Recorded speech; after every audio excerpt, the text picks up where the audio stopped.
এত ভয় হাসরের ময়দানে হবে যেদিন সব নারী পুরুষ দাঁড়াবে উলঙ্গ, সূর্য মাথার উপরে চলে আসবে রে নবী।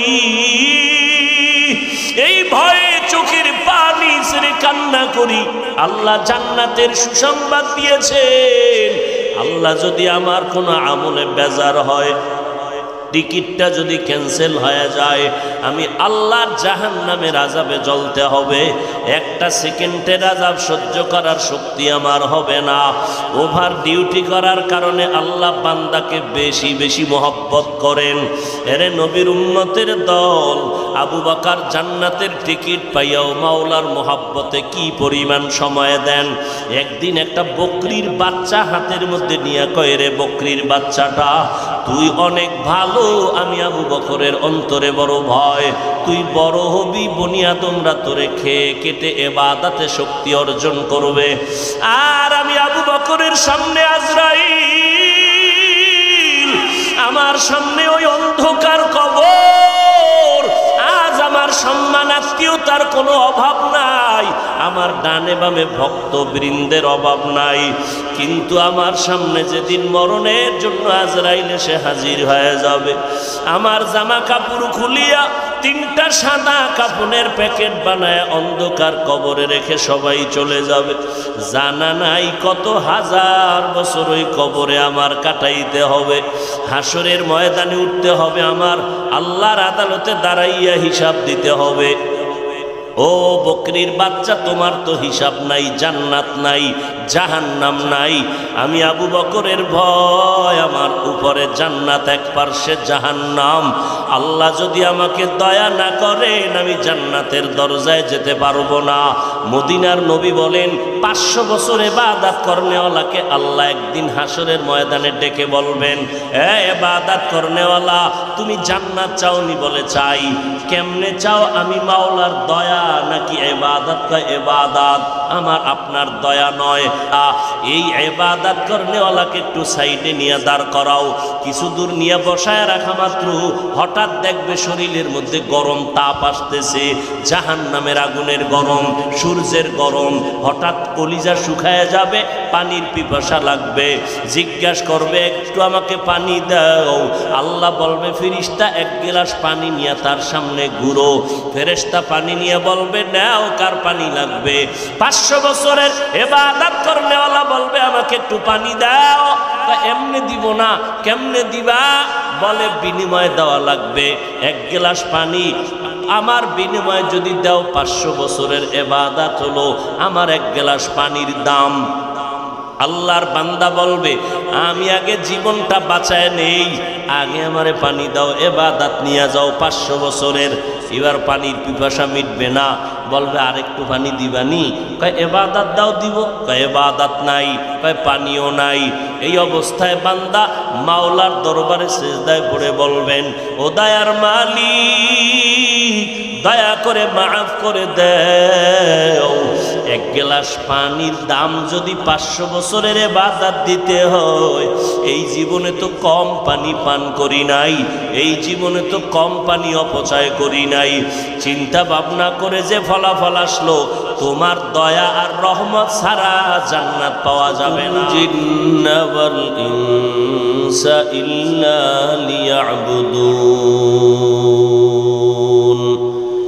وقال النبي صلى الله عليه وآله وسلم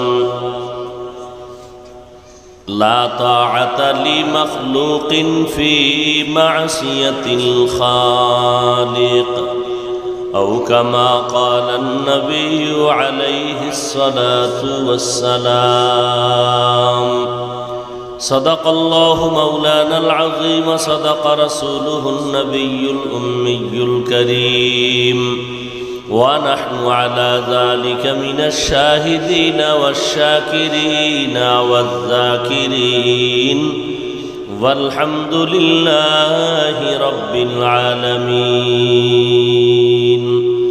سبحانك لا علم لنا إلا ما علمتنا إنك أنت العليم الحكيم رب اشرح لي صدري ويسر لي أمري واحلل عقدة من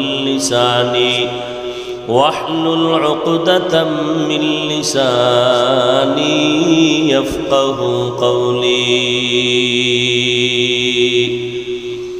मैं दूर हो मजबूर हो ऐ सैयद आलम मैं दूर हो मजबूर हो ऐ सैयद आलम दीदार दिखाते नहीं आवाज़ सुना दो दीदार दिखाते नहीं आवाज़ सुना दो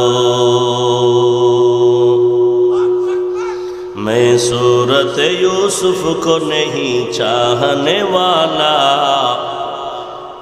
मैं सूरत यूसुफ को नहीं चाहने वाला मैं कैस के मानंद नहीं आशिक लैला मैं कैस के मानंद नहीं आशिक लैला मैं आशिक मौला हूँ मेरा इश्क दवाना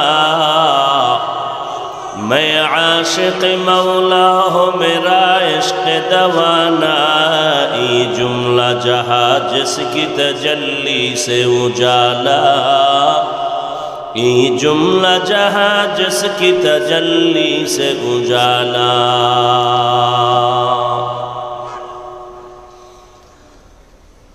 ঐতিহাসিক পলক গ্রাউন্ড 3 দিন ব্যাপী চট্টগ্রাম মুজাহিদ কমিটির উদ্যোগে আয়োজিত ওয়াজ মাহফিল ও হালকায় জিকিরের সমাপনী দিন মোহতারাম সম্মানিত সভাপতি 3 দিন ব্যাপী মাহফিলের মধ্যমণি হাজারো কোটি মানুষের হৃদয়ের স্পন্দন উম্মতের রুহের ডাক্তার হযরত পীর সাহেব হুজুর চরমনাই শায়েখে চরমনাই দামা ফুয়ুজহুম এবং অনেক দেশের শীর্ষস্থানীয় ওলামায়ে কেরাম এই প্রোগ্রামে হাজির হয়েছেন। এরপরে আরও বয়ান করবেন, শেষ মুনাজাত হবে। আল্লাহ পাক হাজারো লাখো মানুষের মধ্য থেকে আমাদেরকে বাছাই করে এখানে হাজির করেছেন। নেয়ামতের শুকর আদায়ার্থে পড়ি আলহামদুলিল্লাহ। দরুদ ও সালাম সৈয়দুল মুরসালিন রহমাতুল্লিল আলামিন শফিউল মুজনিবিন খাতামুন নবিয়্যিন সৈয়দুস সাকালাইন ইমামুল মুরসালিন হযরত মুহাম্মদুর রাসূলুল্লাহ সাল্লাল্লাহু আলাইহি ওয়া আলিহি ওয়াসাল্লামের উপর সর্বোপরি শুকর যাদের অক্লান্ত পরিশ্রমের মাধ্যমে আজ সুন্দর আয়োজন, সময় পরামর্শ অর্থ দিয়ে দোয়া করে উপস্থিত হয়ে মাইক লাইট প্যান্ডেলের ব্যবস্থাপনার মাধ্যমে সহযোগিতা যারা করেছেন, আল্লাহ প্রত্যেককে এই খেদমতের বরকতে দুনিয়াতে শান্তি পরকালে মুক্তির ব্যবস্থা করে দিন। দীর্ঘ সময় 2 দিন পর্যন্ত আলোচনা শুনেছেন, আরও শুনবেন। সর্বশেষ হযরত পীর সাহেব হুজুর দামাত বারাকাতুহুম বয়ান করবেন। মাঝে আমি আপনাদের দোয়া নেওয়ার জন্য সংক্ষেপ কিছু কথা বলার নিয়তে হাজির হয়েছি এবং কোরআনে হাকিমের এক টুকরো আয়াত পড়েছি, রসুলের হাদিস থেকে এক টুকরো হাদিস পড়েছি। আল্লাহ পাক বলেন, মা খালাকতুল জিন্না ওয়াল ইনসা ইল্লা লিয়াবুদুন, আমি জিন ইনসানকে সৃষ্টি করি নাই, হ্যাঁ করেছি আমার ইবাদতের জন্য। নবীজি বলেন, লা তাআতা লি মাখলুকিন ফি মাসিয়াতিল খালিক, আল্লাহকে অসন্তুষ্ট করে পৃথিবীর ভিন্ন কারো আদেশ নিষেধকে মেনে নেয়া চূড়ান্তভাবে হারাম। আল্লাহ বেজার হয় মতো কোনো কাজ কোনো মানুষ করতে পারবে না আল্লাহকে বেজার করে অন্যকে খুশি করার জন্য। আল্লাহ ইবাদতের জন্য আমাদেরকে পাঠাইছেন। দুনিয়াতে আমাদেরকে সৃষ্টি করার পরে আমাদেরকে শ্রেষ্ঠ মর্যাদা দান করেছেন। আমাদের মতো সৃষ্টির শ্রেষ্ঠ মর্যাদা সম্পন্ন আর কোনো প্রাণী আল্লাহ বানান নাই। কেন আমাদেরকে বানাইছেন? আল্লাহ বলেন, একমাত্র ইবাদত করার জন্য। কেন ইবাদত করব? ইবাদত করার উদ্দেশ্য রবের সাথে মোলাকাত। আর ইবাদত করার লক্ষ্য জান্নাত। লক্ষ্য কি? আমরা যাব জান্নাতে, উদ্দেশ্য রবের সাথে মোলাকাত। ইবাদত করার জন্য আল্লাহ পাঠাইছেন। ইবাদত করলে মানুষের শ্রেষ্ঠত্ব বজায় থাকবে। আল্লাহ পাক এই সমস্ত ইবাদত করেনেওয়ালা মানুষদেরকে বিনা হিসাবে জান্নাত দিয়ে দিবেন। ইবাদত, সারা রাত্র তসবিহ টানবেন, সারাদিন রোজা রাখবেন, দুনিয়াদারির চিন্তা থাকবে না, এর নাম ইবাদত না। এক কথায় মানুষ জীবনে যা করবে সব ইবাদত। নামাজ ইবাদতের অংশ, রোজা ইবাদতের অংশ, ব্যবসা ইবাদতের অংশ, চাকুরি ইবাদতের অংশ, খেদমত ইবাদতের অংশ। ইবাদত, খানা খাবেন তাও ইবাদত। মানুষের জীবনে যা করবে সব ইবাদত, দুটো শর্তের বিনিময়। কয়টা শর্তের বিনিময়? এক শর্তের নাম রেজা বিল কাজা, দ্বিতীয় শর্তের নাম তরিকায়ে রসুল। যা করব জিন্দেগিতে, যা বলবো সব আমার আল্লাহর সন্তুষ্টির জন্য। কার জন্য? আল্লাহর সন্তুষ্টির জন্য। যা করব, যা বলবো মদিনাওয়ালা রসুলের তরিকায়। আর কারো কোনো তরিকা মানা যাবে? আর কারো কোনো গোলামি করা যাবে না। আল্লাহর জন্য নবীর তরিকায় ঘুমানো ইবাদত, আল্লাহর জন্য নবীর তরিকায় ব্যবসা ইবাদত, আল্লাহর জন্য নবীর তরিকায় খানা খাওয়া ইবাদত, আল্লাহর জন্য নবীর তরিকায় খানা না খাওয়া ইবাদত, আল্লাহর জন্য নবীর তরিকায় নামাজ পড়া, আল্লাহর জন্য নবীর তরিকায় নামাজ না পড়া ইবাদত, আল্লাহর জন্য নবীর তরিকায় রোজা রাখা ইবাদত, আল্লাহর জন্য নবীর তরিকায় রোজা না রাখাও ইবাদত। হতে হবে সব কার জন্য? একমাত্র আল্লাহর জন্য। খালেসান লিওয়াজহিল্লাহি তাআলা। যা করব একমাত্র কার জন্য? আল্লাহর জন্য। আর যদি আপনি আল্লাহর জন্য না করেন, তাহলে আপনার নামাজ পড়লেও বরবাদ, রোজা রাখলেও ইবাদত হবে না। আল্লাহর জন্য নবীর তরিকা ছাড়া আপনি যা করবেন এগুলো ভ্যালু নাই, এটির কোনো মূল্য নাই। অতএব আপনি ঘুমাইতেছেন চুপচাপ, এটাও ইবাদত হবে। আপনি চুপচাপ ঘুমাইতেছেন, বসে আছেন, কোনো টেনশন নেই। এরপর আপনার আমলনামায় সওয়াব, যদি আপনি আল্লাহর জন্য রোজাদার হয়ে যান। হুদা বয়সে রয়েছেন, কিচ্ছু পড়েন না, চোখ বন্ধ করে, এরপর আমলনামায় কি উঠবে? সওয়াব, যদি আল্লাহর জন্য আপনার বসাটা হয়। আপনার ধ্যান খেয়াল আল্লাহর মোহব্বত নিয়ে। তাফাক্কারু ফি খালকিল্লাহ ওয়ালা তাতাফাক্কারু ফিল্লাহ। আল্লাহকে নিয়ে গবেষণা নয়, বরং আল্লাহর সৃষ্টি নিয়ে গবেষণা করো, তাহলে আল্লাহর জ্ঞান পাওয়া যাবে। ইবাদত করা এর মানি হলো ইবাদতের মাধ্যমে আল্লাহর সাথে পরিচয় লাভ করা। পরিচয় লাভ করার নাম মারেফত। পরিচয় লাভ করার নাম মারেফত। তাহলে আল্লাহ মূলত আমাদেরকে দুনিয়াতে পাঠাইছেনই মারেফত অর্জন করার জন্য। না, আমার দেশে একদল বলে মারেফত বলতে কিছুই নাই। এটা কেমন হইছে? দুধের মধ্যে মাখন, ছানা, ঘি আছে না নাই? একজনে শুইনা বলে সত্যি, বলে সত্যি। পার্সেন্ট কত? বলে 100। এবার দুধের ভেতরে হাত দিয়া খুঁজতেছে মাখন, 1.5 ঘন্টা খুঁজতে খুঁজতে মাথা গরম হয়ে গেছে। বলে তুমি আসলে একটা তাজা মিথ্যাবাদী।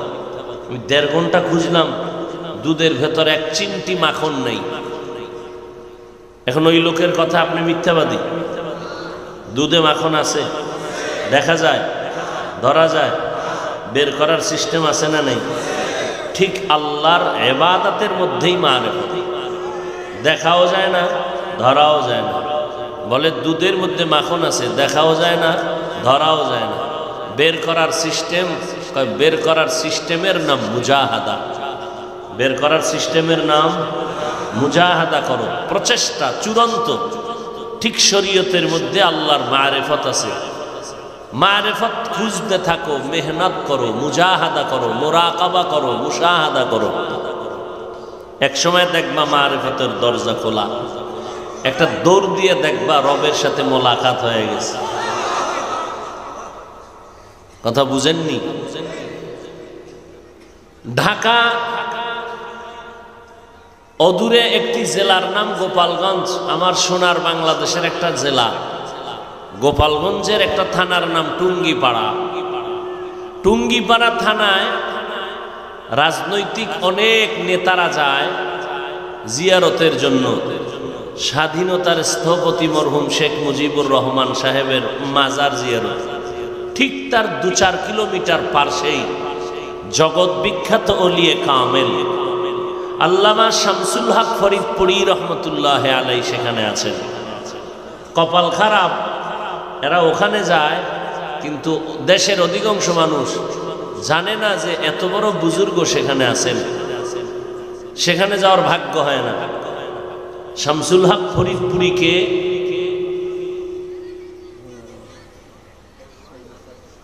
এর জীবনী আমি বয়ান করলে অনেক টাইম চলে যাবে। শামসুল হক ফরিদপুরি মানুষ গড়ার কারিগর। মানুষের মতো একটা মানুষ গড়ে দিয়ে গেছেন ফজলুল করিম রহমতুল্লাহ আলাইকে। ফজলুল করিম রহমতুল্লাহ আলাই চরমনের স্টেজে বলতেন যে আমি কিছু লেখাপড়ার পড়লেও মনে কম থাকতো। শামসুল হক ফরিদপুরি একটা থাপ্পড় দেওয়ার পরে আমার জেহেন খুলে গেছে। এই মারেফত যারা বুঝে না এরা ফতুয়া দিবে আমরা গোমরাহ। কারণ যারা মারেফত বিশ্বাস করে না এরা এটাই বলবে। অথচ আমি তো চ্যালেঞ্জ করে বললাম আল্লাহ মানুষ বানাইছে নই মারেফত অর্জন করার জন্য।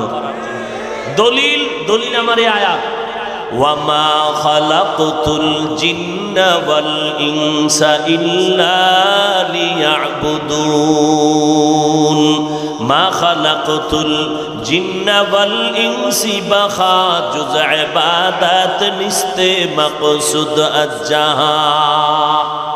অধিকাংশ মুফাসসিরিনে কেরাম এই আয়াতের শেষের অংশ লিয়াবুদুন অর্থ কি ইবাদতের জন্য, এই শব্দটার তরজমা অধিকাংশ মুফাসসিরিনে কেরাম লিখেছেন লিয়াবুদুন আয় লিয়ারিফুন। আরাফা ইয়ারিফু থেকে মারেফত। আল্লাহ মানুষ বানাইছেন তার মারেফত অর্জন করার জন্য। মারেফত মানে আল্লাহর পরিচয় লাভ করা। কারণ এত বয়ান চলে, এরপরও আমগো আল্লাহর সাথে সম্পর্ক দুর্বল। কেন? আল্লাহরে ভালো করে চিনি না। আল্লাহকে চিনার জন্য কোনো ফিকির নাই।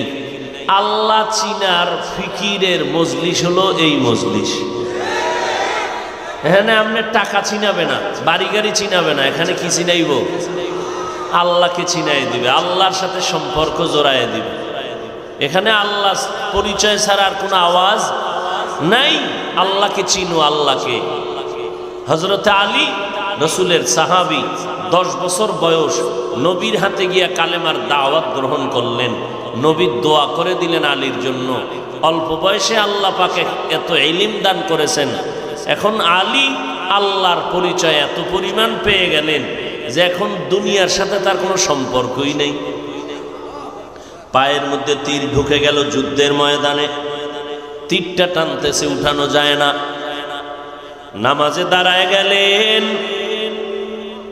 হযরত আলী নামাজে দাঁড়াইয়া মালিকের সাথে মোলাকাত করতেছেন, কথা বলতেছেন, তেলাওয়াত করতেছেন। কয়েকজন সাথীরা তীরটা টেনে নিয়ে গেলেন। আলী নামাজ শেষ করলেন, নজর করে দেখে পায়ের মধ্যে তীর নাই। বলে তীর কই? বলে আমরা টেনে নিলাম। আলী বলেন আল্লাহর কসম আমি বিন্দু থেকে বিন্দু অনুভব করতে পারি নাই। কেমনে বুঝাবো বিপরীত লাইনের মানুষগুলোকে? সন্তান অসুস্থ হয়ে গেল, বাবায় পাগল, রাত্র 2টার সময় সন্তান অসুস্থ, মা কান্না করে, বাবাও কান্না করে, পাগলের মতো হয়ে গেল। কই ডাক্তার বাবু? এই মুহূর্তে সব দোকান বন্ধ, ফার্মেসি বন্ধ, ডাক্তারেরা ঘুমায়, মায়েরও ঘুম নাই, বাবারও ঘুম নাই, কান্নার আওয়াজ। মা বলে ও স্বামী তাড়াতাড়ি দৌড় দাও, আমাদের আশেপাশে কোনো ডাক্তার আছে কিনা তাড়াতাড়ি ডাক দিয়া নিয়ে আসো। বাবা এমন একটা দৌড় দিছে, দৌড়াইয়া ডাক্তারের পায়ে হাতে ধইরা নিয়ে আসলো। ডাক্তার আইসা সন্তানের প্রাথমিক চিকিৎসা দিল, বাচ্চাটা একটু সুস্থ সুস্থ ভাব। আবার বাবায় সন্তানের বিছানায় সুস্থ রাখিয়া ডাক্তারের বাসা পর্যন্ত দিয়ে আসলো। এবার টেনশন একটু কি মুক্ত, এখন বইয়া সন্তান একটু সুস্থ, পেরেশানি কমে গেছে। এবার নিচে বৈশা বাতি জ্বালায় দেখে লঙ্গির এক চিবা দিয়া ছিঁড়ে গেছে, পায়ের মধ্যে রক্ত। আরে রক্ত কেন? হঠাৎ করে নজর করে দেখে কাটার আঘাত লেগেছে। কখন লাগলো? আল্লাহর বান্দা বলে আমি টেরই পাই নাই কখন কাটা ঢুকলো, রক্ত বের হলো। কারণ টের না পাওয়ার কারণ কি? কয় আমার অন্তরের ভিতরে সন্তানের মোহাব্বত গালেব হয়ে গেছে, সন্তানের মায়া মোহাব্বত এতটা প্রবল হয়ে গেছে, কাছে দিয়া পাও কাটলো, কাটা ঢুকলো, বাবায় বলতেই পারে না রক্ত কোথা থেকে আসলো। দুনিয়ার সন্তানের মায়ায় যদি অন্য কিছু বান্দার অনুভব করার টাইমই না থাকে, যার অন্তরে আমার মালিকের মুহাব্বত গালেব হয়ে যাবে। আল্লাহর মুহাব্বত যার অন্তরে গালেব, ডানে বামে সামনে পেছনে যখন বান্দা আমার মাওলার কুদরতের মুরাকাবা করে, যেদিকেই তাকায় বান্দা শুধু আমার মাওলার মুহাব্বত ছাড়া কিছুই দেখে না। এত বান্দা এখন আল্লাহর মুহাব্বত এই পরিমাণ গালেব, কখন রাত হলো বান্দা বলতে পারে না, কখন দিন হলো বান্দা বলতে পারে না। উজানির জমিনে ঘুমন্ত ওলিয়ে কামেল কারি ইব্রাহিম রহমাতুল্লাহ আলাই বরিশালে ইসহাক রহমাতুল্লাহ আলার বাড়িতে গেলেন মেহমান, খানা দিলেন, খাইলেন। খানার পরে বলে বাবা ইসহাক আমারে কি খাওয়াইলা? কয় কোরমা, বিরিয়ানি, পোলাও। হুজুর বলেন আস্তাগফিরুল্লাহ, আমারে যা খাওয়াইছো আমারে সর্বনাশ করছো। কয় আপনিই তো খাইলেন। কয় আল্লাহর কসম কি খাইছি আমি জানি না। আউলিয়ারা কারে উকবা ইখতিয়ার, জাহেলারা কারে দুনিয়া ইখতিয়ার। ইয়া ইলাহি তু মেরা মাবুদ হ্যায়, ইয়া ইলাহি তু মেরা মাশুক হ্যায়। শামসুল হক ফরিদপুরি রহমাতুল্লাহ আলাইহি বলেন, ও দুনিয়ার মানুষ, একটা মানুষ জমিনের মধ্যে নাই যেই মানুষটা আসলে পাগল না। দুনিয়াতে যত মানুষ দেখো সব পাগলামির বেড়াজালে আবদ্ধ। দুনিয়ার সবাই কি পাগল? সবাই পাগল। এমন একটা মানুষ নাই যেই মানুষটা পাগল না। বলে কেমন? কিছু মানুষ দেখবা গাড়ি বাড়ির পাগল, কিছু মানুষ দেখবা ক্ষমতার চেয়ারের পাগল, কিছু মানুষ নারীর পাগল, কিছু মানুষ চেয়ারের পাগল, ক্ষমতার পাগল, টাকার পাগল। সবাই কি পাগল। আর যে যেই জিনিসের পাগল ওই জিনিসটা নিয়েই জিকির আর ফিকির। ঘুমের ভিতরেও টাকার পাগল আলা খালি টাকাই দেখে, নামাজের ভেতরে দাঁড়াইয়াও টাকা টাকা টাকা। যেই বান্দা ক্ষমতার পাগল সে সব সময় ক্ষমতার চেয়ার দেখে, ঘুমের ভিতরেও মনে করে আমি বিলকিসের সিংহাসনে আছি। যেই লোকটা নারীর পাগল 24টা ঘন্টা ওর দেহ, ওর মন, ওর তন শুধু নারী নারী আওয়াজ। এই জমিনে আল্লাহর ওলি শামসুল হক রহমাতুল্লাহ আলাইহি বলেন, একদল মানুষ আছে এরা আলাদা পাগল। এরা টাকার পাগল না, বাড়ির পাগল না, গাড়ি বাড়ির পাগল না, সম্মানের পাগল না, ক্ষমতার পাগল না। এই মানুষগুলো একমাত্র আমার আল্লাহ তাআলার পাগল। নারীর পাগল 24 ঘন্টা নারী আর জিকির ফিকির চলে।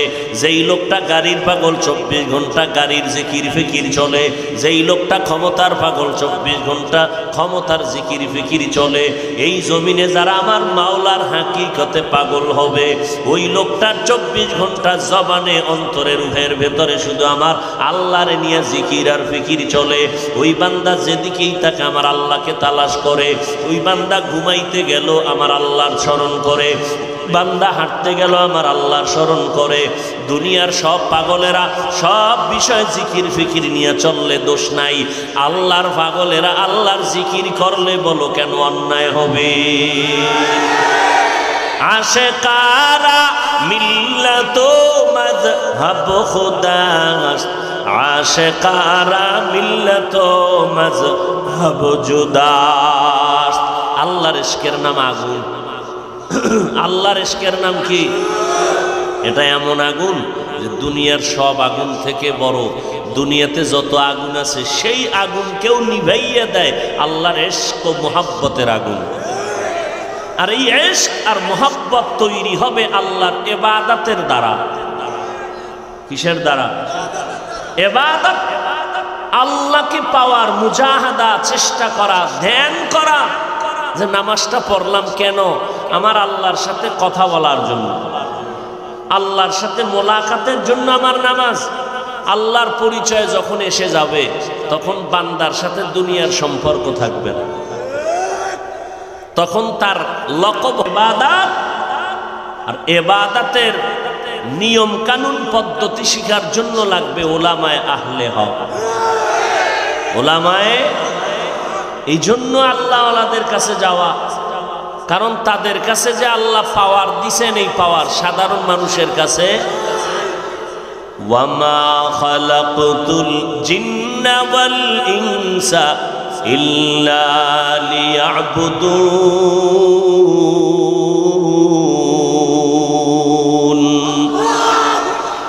আল্লাহর সাথে আমরা মোলাকাত চাই কিনা? কিন্তু সম্ভব না দুনিয়ায়। দুনিয়ায় মোলাকাত হবে না। হযরত আলীকে প্রশ্ন করা হলো, আলী, ওযু করলে হযরত আলীর চেহারা বিবর্ণ হয়ে যাইত, কি ব্যাপার? হযরত আলী বলতেন, আমি মালিকের দরবারে হাজিরা দেওয়ার জন্য রেডি হয়ে গেলাম, এই ভয় আমার চেহারা বিবর্ণ হয়ে যায়। কারণ দুনিয়ার কোনো মালিক না, তিনি হলেন আহকামুল হাকিমিন, রব্বুল আলামিন। ওই ধ্যান, ওই মুরাকাবা আমার অন্তরে যখন শুরু হয়, চেহারা বিবর্ণ হয়। বলে, আলী, তুমি যে আল্লাহর ইবাদত করো, কোনোদিন সে আল্লাহরে দেখছো নাকি বলো? হযরত আলী বলে, রে ভাই, আমি এমন আল্লাহর ইবাদত করি না যেই আল্লাহরে আমি দেখি না। বলে, আল্লাহরে দেখে ইবাদত করো? বলে, হ্যাঁ করি। বলে, তা আল্লাহ কেমন বলো? বলে, হিচে কসদর মুলকে উ আম্বাজনে औले उरा लहने ने आवाज ने हिचे कसदर मुल्के उ अम्बाज ने औले उरा लहने ने आवाज नहीं। আল্লাহর কোনো লাহান নাই, কোনো আওয়াজ নাই, কোনো আকৃতি নাই, কিচ্ছু নাই। দেখবা কি? আল্লাহকে কেমনে দেখবা? আল্লাহর কোনো আওয়াজ নাই, কোনো লাহান নাই, কোনো আকৃতি নাই। কেমনে দেখবা আমার আল্লাহকে? এরে নবীর উম্মতের দল, আল্লাহ পাক রব্বুল আলামিনকে যদি দেখতে চাও, একজন ওলিয়ে কামেল বলেন, সুন্দর একটা বিল্ডিং দেখলেই মনে করবে এত সুন্দর বিল্ডিং কে বানাইছেন? কয়েকজন রাজমিস্ত্রি। কে ডিজাইন কর? বলে একজন বুয়েটের ইঞ্জিনিয়ার। এইবার কয় মিস্ত্রিটা কেমন? কয় বিল্ডিং এর দিকে তাকাইলেই বুঝতে পারবা মিস্ত্রি কেমন। এত সুন্দর বিল্ডিং যে মিস্ত্রি তৈরি করেছে, বিল্ডিং এত সুন্দর, মিস্ত্রিটা না জানি আরো কত সুন্দর। ইঞ্জিনিয়ারের থিওরি এত সুন্দর, ইঞ্জিনিয়ার কেমন না জানি সুন্দর। সুন্দর আসমান বানাইছেন। আল্লাহর বানানো, আল্লাহর পরিচয় নিতে চাইলে আল্লাহর সৃষ্টির দিকে নজর দাও। তেরা আয়না আলমে রঙ্গ বু হে তেরা আয়না आलमे रंग बू है जिधर दिखता हो उधर तू ही तू है जिधर दिखता हो उधर तू ही तू है। আল্লাহর মাখলুকের দিকে তাকাও, আসমানের দিকে তাকাও, আমার মাওলা পাকের কুদরতের ঘেরান তোমার নাকে আসবে। আমার আল্লাহ বলেন, বান্দা নিজের নিয়ে গবেষণা করো। আল্লাহ আমার এত সুন্দর করে বানাইছেন, এত সুন্দর কথা বলার শক্তি দান করেছেন। আমি বান্দাটা এত সুন্দর বানানেওয়ালা আল্লাহ না জানি আরো কত সুন্দর। জমিনটা এত সুন্দর, না জানি বানানোওয়ালা আল্লাহ কত সুন্দর। এইভাবে গবেষণা করতে করতে করতে করতে বান্দা আল্লাহর মোহাব্বতের দিকে আগায় যায়। মোহাব্বতের দিকে যখন আগাইতে আগাইতে মোহাব্বতের পার্সেন্ট অনেক উঁচু হয়ে যায়। ওই বান্দার মধ্যে এমন একটা হালাত তৈরি হয়, বান্দা এখন খানা খাইতে বসিয়াও মাওলার তালাশ করে, বান্দা এখন ঘুমের মধ্যে গেলেও আমার মাওলার তালাশ করে। যতই ক্লান্ত থাক না কেন, আমার মাওলা যখন ডাক দেয় বান্দা বলে লাব্বাইক, আমি তোমার ডাকে হাজির হয়ে গেলাম।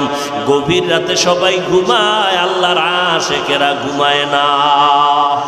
অতিও গভীর হয় রজনী যখন, নীরবে প্রভুর নাম জপিও তখন। প্রভুর করুণা যদি পাইবারে চাও, গভীর রাতে উঠে প্রভুর গুণগান গাও। মালিকের চাকরি করে 8 ঘন্টা ডিউটি, বেতন কত বলে 20,000 টাকা, এটা মূল ডিউটি। কিন্তু একটা গরিব সন্তান 20,000 টাকা ওর সংসার চলে না। চট্টগ্রামের শহরে ভাড়া দিয়া থাকে, ঘর ভাড়াও হয় না, 3-4টা বাচ্চা, চলে না তার পেট। 20,000 টাকায় 20,000 টাকার 8 ঘন্টা ডিউটি করতে গিয়াও ওই গরিব সন্তানটা আরো আলাদা ওভার ডিউটি করে। ওভার ডিউটি করার পর হঠাৎ করে মালিকের নজর পড়ে গেল, সবাই চলে গেছে, তুই কেন যাও না? কয় আমার টাকা লাগে আরো। কেন 20,000 টাকা তোরে দেয় কিনা? কয় দেয়। এরপর আমার হয় না, আমার ঘুম নষ্ট করি, আমি ওভার ডিউটি করি। মালিকের মনটা খুশি না বেজার? খুশি হইয়া কয়, আরে তুই এত কষ্ট করো, একটু জায়গা কিনার ব্যবস্থা কর। বলে টাকা পাবো কই? ম্যানেজারের বলে 2 কাঠা জায়গার টাকা এর দিয়া দাও। এই লোকটা আমার মোহাব্বতের গোলাম হয়ে গেছে। ওভার ডিউটি করার কারণে মোহাব্বত বেড়ে গেল, আর মোহাব্বতের হাদিয়ার কোনো সীমানা থাকে না। মোহাব্বতটা বাড়লো মূল ডিউটির কারণে না ওভার ডিউটির কারণে? ওভার ডিউটির কারণে। আল্লাহ ডাক দিয়া কয়, ও মুমিন, তুমি 5 বেলার নামাজ পড়ো, মূল ডিউটি। এটা বাহাদুরি না। বান্দা রমজানে আসলে রোজা রাখে, এটা তোমার মূল ডিউটি, এটা তোমার কোনো বাহাদুরি না। তোমার ডিউটি করলে তোমার জান্নাত, না করলে তোমার জাহান্নাম। কিন্তু আমি মাওলার মোহাব্বত যদি বেশি পেতে চাও, তাহলে মূল ডিউটির পরে ওভার ডিউটি করবা। আল্লাহর খাস ওলি যারা, তারা ওভার ডিউটি করে করে জীবন কাটাইলেন। জান্নাতের টিকিট হাতে পাওয়ার পরে 10 জন সাহাবা, এত ইলমওয়ালা, তাকওয়াওয়ালা, আমলওয়ালা আবু বকর। আল্লাহ আবু বকরের এত ইলম, এত তাকওয়া দান করেছেন। জান্নাতের টিকিট পাওয়ার পর রাতের বেলা আবু বকরের ঘুম নাই, কান্নার আওয়াজ। আল্লাহর কাছে কাঁদে। নবী বলেন, আবু বকর, জান্নাতের টিকিট পাওয়ার পরে কেন কান্না করেন নামাজে? বলে, আমার আল্লাহর মোহাব্বতের পার্সেন্ট না জানি আবার কমিয়া যায়। যেই আল্লাহ আমার ওভার ডিউটির কারণে খুশি হইয়া জান্নাতের টিকিট দিয়েছেন, ওই আল্লাহরে কেন ভালোবাসবো না? তিনি তো আমার আপন মালিক। এজন্য ইবাদত বাড়ায় দিলাম। আর ভয় লাগে, না জানি আমার উপর আল্লাহ কখন বেজার হয়ে যায়। এই ভয়ে চোখের পানি ছেড়ে আল্লাহর কাছে কান্না করতেছি। কারণ দুনিয়ার ভয়ের তুলনায় হাসরের ময়দানের ভয় আরো কঠিন হয়ে যাবে। এত ভয় হাসরের ময়দানে হবে, যেদিন সব নারী পুরুষ দাঁড়াবে উলঙ্গ, সূর্য মাথার উপরে চলে আসবে রে নবী। এই ভয়ে চোখের পানি ছেড়ে কান্না করি। আল্লাহ জান্নাতের সুসংবাদ দিয়েছেন। আল্লাহ যদি আমার কোনো আমলে বেজার হয়, টিকিটটা যদি ক্যান্সেল হয়ে যায়, আমি আল্লাহর জাহান্নামের আযাবে জ্বলতে হবে। একটা সেকেন্ডের আযাব সহ্য করার শক্তি আমার হবে না। ওভার ডিউটি করার কারণে আল্লাহ বান্দাকে বেশি বেশি মহব্বত করেন। এরে নবীর উম্মতের দল, আবু বকর জান্নাতের টিকিট পাইয়াও মাওলার মহব্বতে কি পরিমাণ সময় দেন। একদিন একটা বকরির বাচ্চা হাতের মধ্যে নিয়ে কয়, রে বকরির বাচ্চাটা, তুই অনেক ভালো, আমি আবু বকরের অন্তরে বড় ভয়। তুই বড় হবি, বনি আদমরা তোরে খেয়ে কেটে ইবাদতে শক্তি অর্জন করবে, আর আমি আবু বকরের সামনে আজরাইল আমার সামনে ওই অন্ধকার কবর, আজ আমার সম্মান আত্মীয়তার কোনো অভাব নাই, আমার ডানে বামে ভক্তবৃন্দের অভাব নাই। কিন্তু আমার সামনে যেদিন মরণের জন্য আজরাইল এসে হাজির হয়ে যাবে, আমার জামা কাপড় খুলিয়া তিনটা সাদা কাপড়ের প্যাকেট বানায় অন্ধকার কবরে রেখে সবাই চলে যাবে। জানা নাই কত হাজার বছর ওই কবরে আমার কাটাইতে হবে। হাসরের ময়দানে উঠতে হবে, আমার আল্লাহর আদালতে দাঁড়াইয়া হিসাব দিতে হবে। ও বকরির বাচ্চা, তোমার তো হিসাব নাই, জান্নাত নাই, জাহান্নাম নাই। আমি আবু বকরের ভয়, আমার উপরে জান্নাত, এক পার্শ্বে জাহান্নাম। আল্লাহ যদি আমাকে দয়া না করেন, আমি জান্নাতের দরজায় যেতে পারবো না। মদিনার নবী বলেন, 500 বছর ইবাদত করনেওয়ালাকে আল্লাহ একদিন হাসরের ময়দানে ডেকে বলবেন, এ ইবাদত করনেওয়ালা, তুমি জান্নাত চাওনি? বলে চাই। কেমনে চাও? আমি মাওলার দয়া নাকি ইবাদত? কয় ইবাদত, আমার আপনার দয়া নয়। এই ইবাদত করনেওয়ালাকে একটু সাইডে নিয়ে দাঁড় করাও। কিছু দূর নিয়ে বসায় রাখা মাত্র হঠাৎ দেখবে শরীরের মধ্যে গরম তাপ আসতেছে, জাহান্নামের আগুনের গরম, সূর্যের গরম। হঠাৎ কলিজা শুকায় যাবে, পানির পিপাসা লাগবে, জিজ্ঞাসা করবে একটু আমাকে পানি দাও। আল্লাহ বলবে, ফেরেশতা এক গ্লাস পানি নিয়ে তার সামনে ঘুরো। ফেরেশতা পানি নিয়ে বলবে, নাও, কার পানি লাগবে? 500 বছরের ইবাদত করনেওয়ালা বলবে, আমাকে একটু পানি দাও। এমনি দিব না। কেমনে দিবা? বলে বিনিময় দেওয়া লাগবে। এক গ্লাস পানি আমার বিনিময়ে যদি দাও, 500 বছরের ইবাদত হলো আমার এক গ্লাস পানির দাম। আল্লাহর বান্দা বলবে, আমি আগে জীবনটা বাঁচায় নেই, আগে আমারে পানি দাও, ইবাদত নিয়ে যাও 500 বছরের। এবার পানির পিপাসা মিটবে না, বলবে আরেকটু পানি দিবানি? কয় ইবাদত দাও, দিব। কয় ইবাদত নাই। কয় পানিও নাই। এই অবস্থায় বান্দা মাওলার দরবারে সিজদায় পড়ে বলবেন, ও দয়ার মালিক, দয়া করে মাফ করে দাও। এক গ্লাস পানির দাম যদি 500 বছরের ইবাদত দিতে হয়, এই জীবনে তো কম পানি পান করি নাই, এই জীবনে তো কম পানি অপচয় করি নাই। চিন্তা ভাবনা করে যে ফলাফল আসলো, তোমার দয়া আর রহমত ছাড়া জান্নাত পাওয়া যাবে না। আল্লাহর নবী বলেন, বান্দা যখন আল্লাহর দয়ার কাছে বিনয়ী হয়ে যাবে, আল্লাহ বলবে, যা, আমার দয়ায় তোরে জান্নাত দিয়ে দিলাম। আতিনা ফি দারে দুনিয়া না হাসান, আতিনা ফি দারে উকবা না হাসান, ইয়া গিয়াসাল মুস্তাগীসিন হদিনা লাফতিখারা বিল উলুমে ওয়াল গিনা। ইবাদত করলে বাহাদুরি করার কোনো কায়দা নাই, বরং আল্লাহর মোহাব্বত আসবে ইবাদতের মাধ্যমে। তবে মূল ইবাদত না, আল্লাহর মোহাব্বত বেশি আসবে ওভার ইবাদত করার দ্বারা। ওভার ইবাদত মানে 5 ওয়াক্ত নামাজ পড়া মূল ইবাদত, মূল ডিউটি।